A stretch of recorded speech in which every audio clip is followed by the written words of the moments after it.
Okay, so today,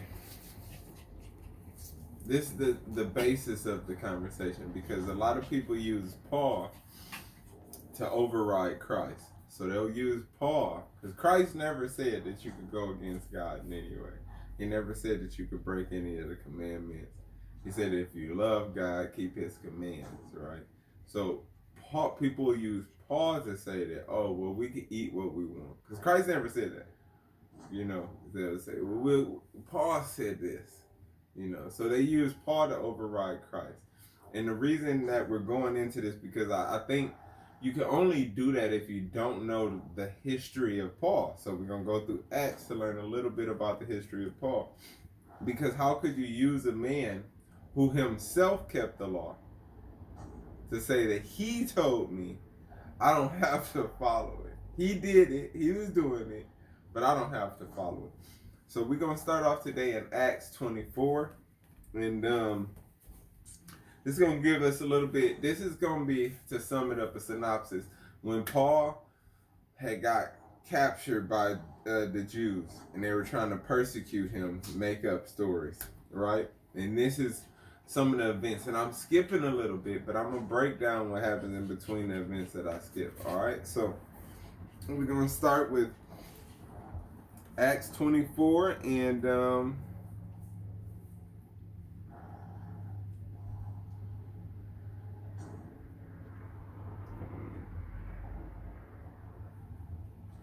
we're going to start at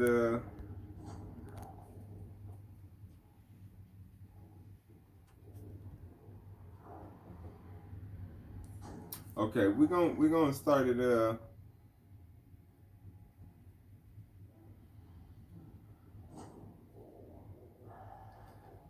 at 24 and 5, right? It says, for we have, and this is when they're accusing him. It says, for we have found this man a persistent fellow and a mover of sedition among the Jews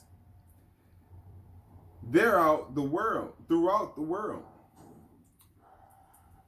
and the ringleader of the sect of the Nazarenes.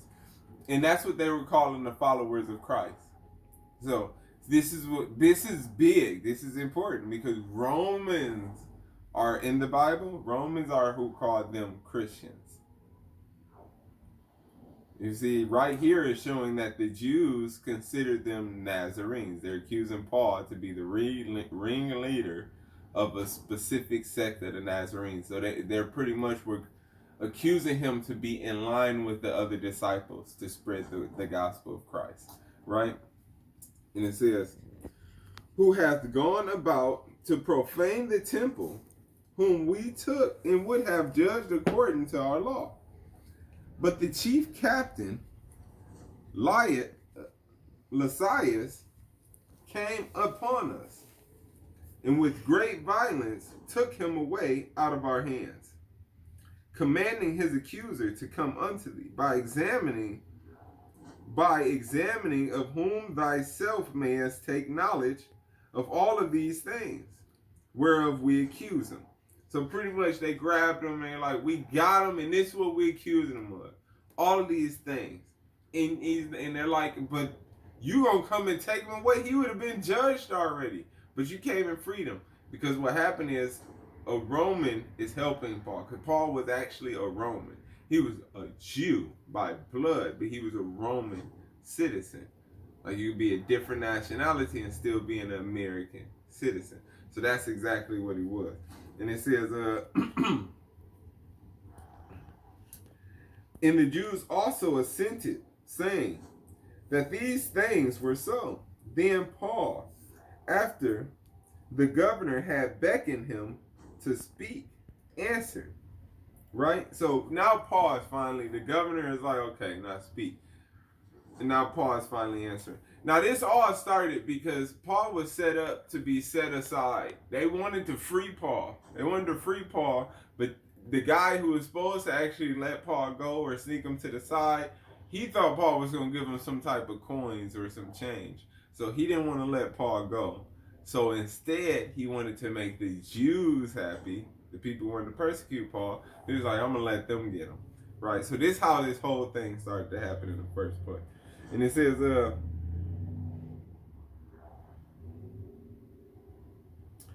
then Paul, after the governor had beckoned unto him to speak, answered, for as much as I know that thou hast been of many years a judge unto this nation, I do the more cheerfully answer for myself, because that thou mayest understand that there are yet 12 days since I went up to Jerusalem for to worship.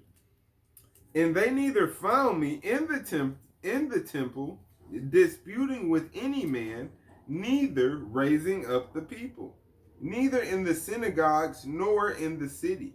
Neither can they prove the things whereof they have now accused me. So Paul is like, yo, these dudes is lying. But take this. So he says, but this I confess unto thee, that after the way which they call, and it says, after the way which they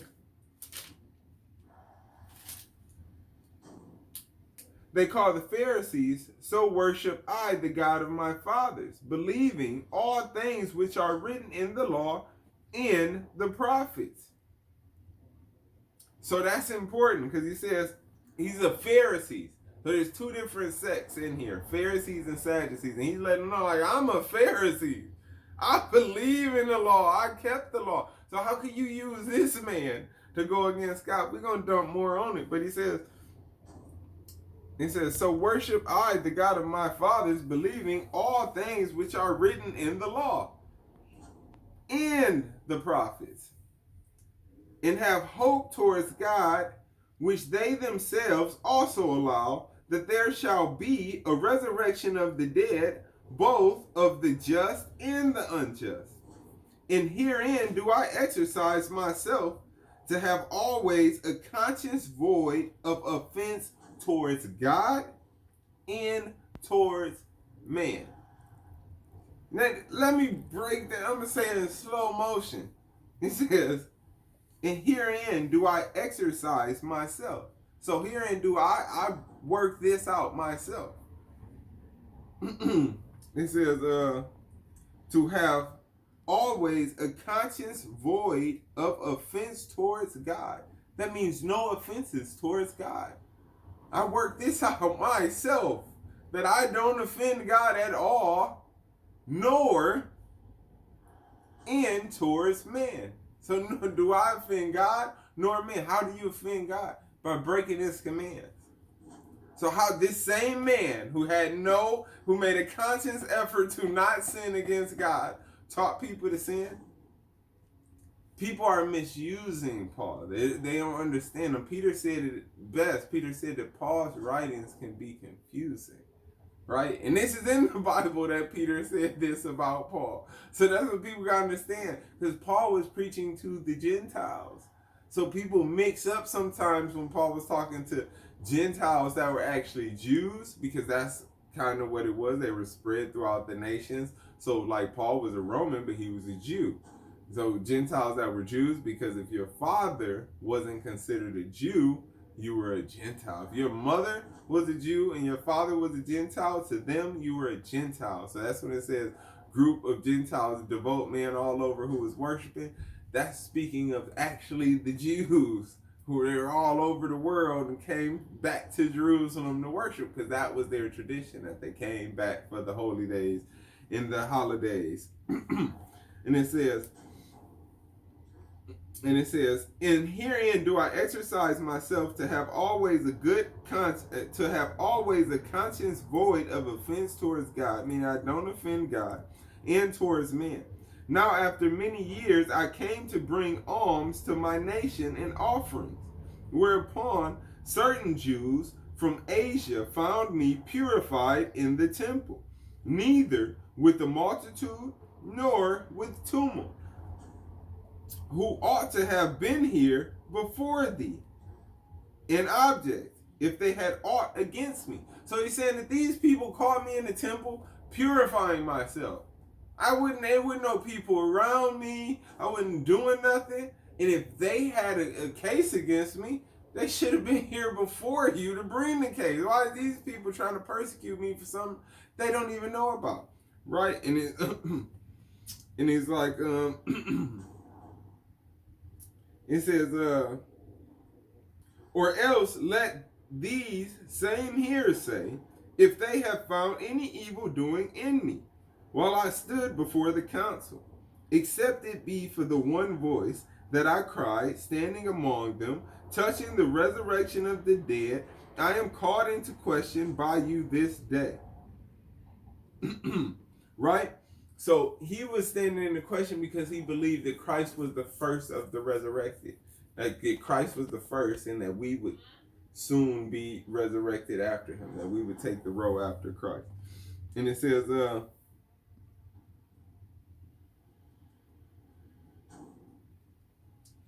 okay. So so we're gonna it says,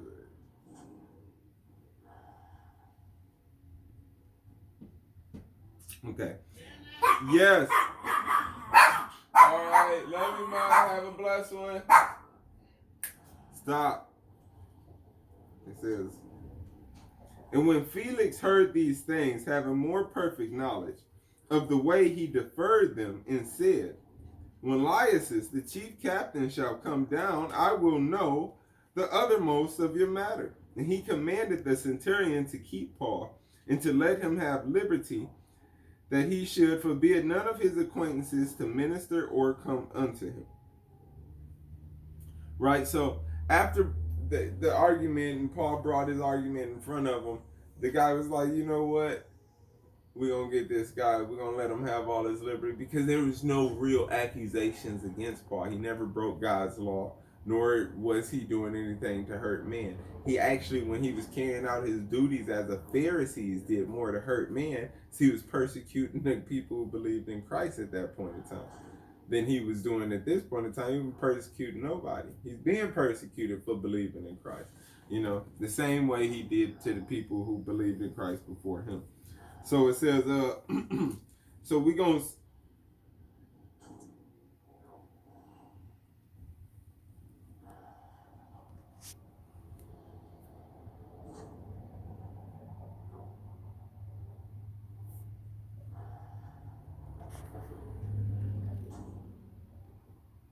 okay. I just wanted to get on this real quick. This is a little something else, but it's the same section. So I'm going to skip down to Acts 24 and 24. And it says, and after certain days, when Felix came in with his wife, Drusilla, which was a Jew, he sent for Paul and heard him, like I was saying. So his child to them would not have been considered a Jew, because he wasn't, but his wife was a Jew. You see what I'm saying? So, like I say, he sent for Paul and heard him concerning the faith of Christ. And he reasoned, and as he reasoned of righteousness, temperance, and judgment to come, Felix trembled and answered. He says, go thy way for this time. When I have convenient season, I will call for thee. And he hoped also that money should have been given him of Paul, that he might lose him. See, so he wanted to let Paul go after he heard all of this. He just wanted Paul to grease them palms, right? And it says, and he hoped for money that should be given to him of Paul, that he might lose him. Wherefore he sent him the oftener and communed with him. So he sent for him often, and he was communing with him, he was talking to him. But after 2 years, Fetus came to Felix, Rome, and Felix, willing to show the Jews a pleasure, left Paul bound. So he pretty much gave Paul up to him. You know what I'm saying? He didn't follow what he said he was going to do. And I wanted to get this last time. We're going into Acts 25 to round this up. And this is on that same thing. And then it says,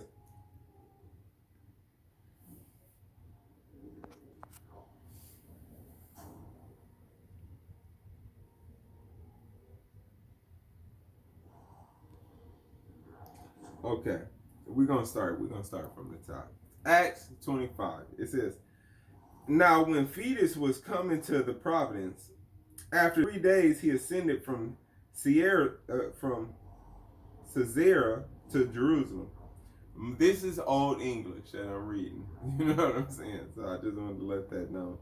It says, then the high priest and the chief of the Jews informed him against Paul and besought him and desired favor against him. And when he would send for him to Jerusalem, laying wait in the way to kill him. But Fetus answered that Paul should be kept in Caesarea, and that he himself would depart shortly thither. Let them therefore, said he, which among you are able, go down with me and accuse this man, if there be any wickedness in him. And when he had tarried among them more than 10 days, he went down to Caesarea, and the next day, sitting in the judgment seat, commanded Paul to be brought. So he go, like, if y'all got something against him, then I'm going to judge him. Y'all come bring all the evidence against him, right? And he says, and when he had come, the Jews which came down from Jerusalem stood round about and laid many grievous complaints against Paul, which they could not prove, while he answered for himself. So this is what Paul saying. He's answering for himself. He says, neither against the law of the Jews, neither against the temple, nor yet against Caesar have I offended anything at all. So it's like, I haven't broke the law that God gave to us. I haven't broke the laws God told me to keep for the temple, nor have I broke Caesar's law to stand here for any accusation. So I'm going to round it out with that. At the end of the day, we're going to tell the end of the story. Paul ends up getting beheaded. He doesn't take this judgment. If he would have took this judgment, this judge right here would have let him go. But he didn't. He asked to seek for Caesar's judge because he thought that they were going to get him.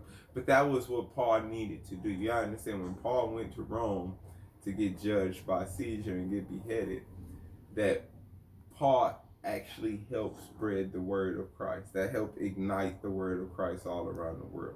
So this was part of what Paul's duties were.